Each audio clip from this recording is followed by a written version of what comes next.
Neck posture. Posture is the position of the body and spine in daily activities such as sitting and standing. The spine has a natural slightly S-shaped curve, and the neck portion of the spine is called the cervical spine. The prolonged use of computers and mobile phones causes text neck, where people are looking downward for long periods of time, bending the cervical spine in an unnatural way, which is bad for spine and muscle health. Over time, the muscles at the back of the neck and upper back become weakened as they are being stretched beyond the optimal length, inhibiting the strength it can produce, making it harder to keep the head upright, worsening the posture over time. The excessive stretching of these muscles also leads to inflammation of the tendons at the back of the neck, causing trigger points or knots to form, which can cause pain and stiffness to radiate to other larger areas. Degenerative changes in the spine also happen due to text neck. There are discs in between each vertebra which acts as shock absorbers to cushion impact and allow the spine to flex and extend.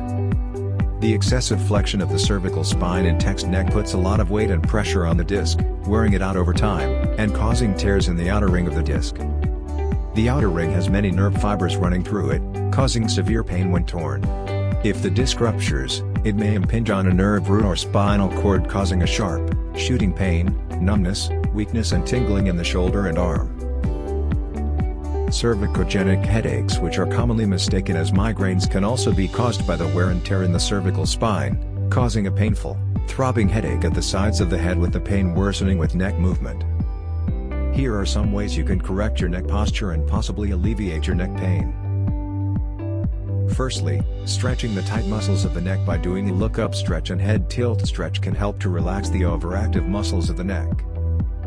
Next, strengthening the weak muscles at the back of the neck will build up strength to hold the head upright.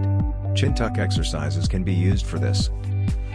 Lastly, good daily postural habits should be employed to keep the head in a neutral position by avoiding looking downward too much. This video is meant for education purposes and not meant for self-diagnosis. If you are having neck pains, consult your local physical therapist. Thanks for watching.